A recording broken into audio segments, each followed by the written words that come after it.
Hi everyone, Lauraayers with Pampered Chef. Tonight I am going to show you a really easy soup recipe. It's corn chowder. So what we're going to do is we're going to get our quick cooker ready.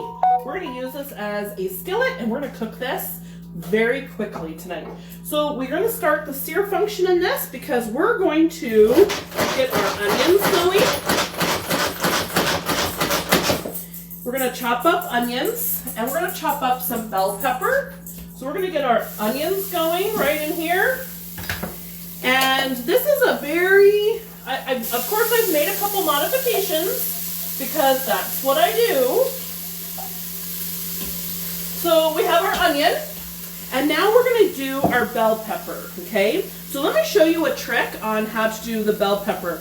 I recently discovered that if you push down on the middle part, okay, and then take your knife, you're going to cut through this all the way and then split it open.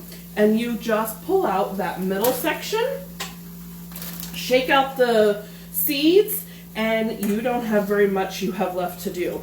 We're just going to take out a little bit of the white part. It's bitter. So that's what we're doing here, okay? So remember my philosophy too is I always do extra so that we have leftovers. And I made something the other night that my husband didn't really care for. It happens in this house too, so you know how it goes.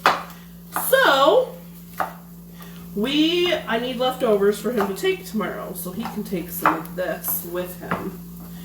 All right, so we're just going to take that. And here we go. Okay, so now, and you can do this, if you want bigger chunks, you can do bigger chunks. Now I chose a purple onion because this is going to be a really colorful. Okay, so one of the things that I did before this part is I actually took some of the corn and put it in a skillet. Now by doing that, you'll see some brown bits on the corn. Remember, caramelization is actually taking sugars and turning it into caramel. So, but with food like this, of course, the caramelization is just those brown bits. So corn being naturally having sugar, it gives us, it's just gonna make a very robust flavor and really enhance our chowder, okay? The rest of it is simply not even completely thawed yet, okay? So what we're doing, we're cooking the onion and the bell pepper a little bit. And remember, for the week, I take the garlic and I press a whole bunch of garlic right in here so that I have a bunch of garlic for the week, okay? So I'm just gonna take, this is about a half a tablespoon, so I'm just gonna take about that much and put that in.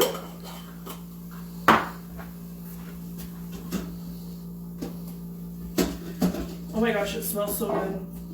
But then I really like the smell of garlic and onion and all of that, so it's yummy to me. Okay, so now what we're going to do is we're going to go ahead and add in our other ingredients, okay? So we're gonna add in the corn, and we're gonna add in this corn. Now I may need more milk, but for now, let's just see what I got. This recipe is a Pampered Chef recipe that I am modifying because that's how I roll. There's a really cool TikTok lady, she says, because that's my business. So you add some potato to this, okay? So the potato is actually going to give it a little bit more substance. What's really good in this as well is smoked pork. I've taken this pork loin and have caramelized it, blackened it, put it in the smoker, whatever you want to do, okay? So we're going to add the potato. I do think I'm going to need more milk, okay? So I have, it calls for 4 cups. So I'm going to go ahead and add some more so that it will have enough to actually cover, okay? Now our seasonings here are some salt, some barbecue rub. I added some smoked paprika and some smoky chili, something seasoning. So You like that? I'll share. Okay, so we're gonna add all this in, okay? And now we're going to simply put on this. We're gonna turn the sear function off, and we're gonna go to the soup and stock feature, okay? We're gonna hit time, and we're gonna do 10 minutes. The recipe says 8, but remember, I have a little bit more in here, so I'm just gonna do 10. It takes about 10 minutes to come up to pressure, so we'll have dinner in about 20 minutes. Now, when it's done, what I'm gonna do is I'm gonna take the remainder of this milk and I'm gonna add cornstarch to it, because then the cornstarch, add it to the milk, will thicken this so it's a little bit creamier. And that is a very easy chowder recipe. I don't know that I would recommend necessarily freezing this. Almond milk has a tendency to freeze, interestingly. So it's just something that I make batches of and we'll eat for a couple days. But I would be really curious to try freezing it. So maybe I will, just for an experiment. But this is corn chowder. Thank you, guys.